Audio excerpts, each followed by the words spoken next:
Hello everyone, welcome to my YouTube channel. This is an exciting video for me because we are beginning a new video set series that goes in depth with the foundations of the United States Constitution. This video set will analyze what the United States Constitution is, how different components of it were formed, how it affects us in our daily lives, and what limitations it creates in our system of government. In my previous video set, I talked about the different types of political systems. Political systems are important for determining how a country's government operates and how it affects the way citizens can civically participate in their country. This was part of my second section of my civic engagement curriculum on institutions and systems of government, which is important for understanding how our institutions and governments function and how they affect civic participation in society. For this video set series, we will expand on the third topic of my curriculum about constitutions by focusing specifically on the United States Constitution. This is important because a country's constitution lays out the framework for how a government is structured, who gets represented, who gets to civically participate in a country, and how change can be made through the government. A country cannot operate itself without having written rules to govern itself. Without rules, there would be disorder, since anyone can do whatever they want at the expense of stability. A country needs a constitution for their citizens to follow so there can be peace and stability. Every country has unique constitutions since each country has different needs, values, and identities. For the United States Constitution, it is regarded as one of the most important historical documents.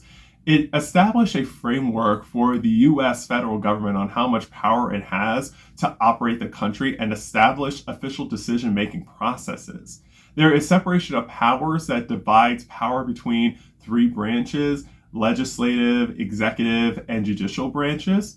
This is critical for not concentrating power into one branch, one individual, or one set of individuals. There are checks and balances to make sure each branch does not overpower each other and violate the laws. There are civil rights, mainly in the Bill of Rights, for the citizens that protect individual liberties against potential government overreach. The Constitution has also endured itself for over 2 centuries through major events like the Great Depression, social movements, wars, and much more. This is important because with many life-changing events that happened in the world, the Constitution has been amended to add in new civil rights and provisions. That is why it remains a living document that can change when different circumstances happen. It shows that the Constitution needed to add new rights and provisions to address those major events. If it did not change, it would have been difficult to rely on it to respond to those kinds of events. As you can tell, the Constitution has been crucial for laying out how we function as a country. But here is an important thing to keep in mind as we go through this video set. One of the things we need to look for in a constitution is how it is designed for us to make change in society. Does it easily allow us to do so or limit us in certain ways?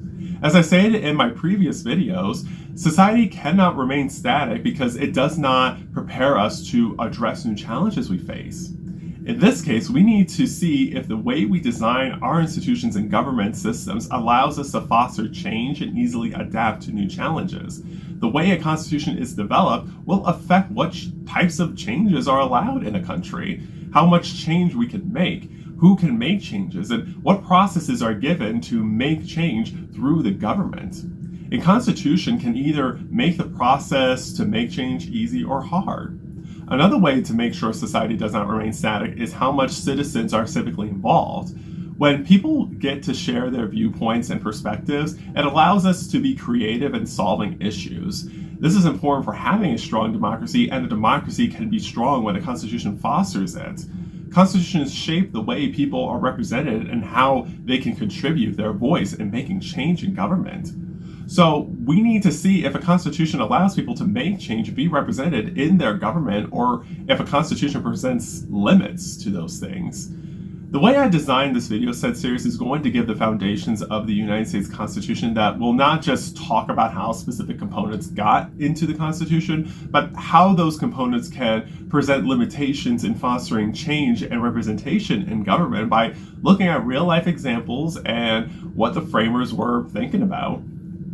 Here is my roadmap for my video set series. First, I will talk about how the United States Constitution was formed. Second, I will talk about the legislative branch in terms of how bills become and do not become law. Third, I will talk about how citizens are represented in terms of how much political power citizens get, how citizens can vote and running for office. Fourth, I will talk about the executive branch in terms of how the presidency works.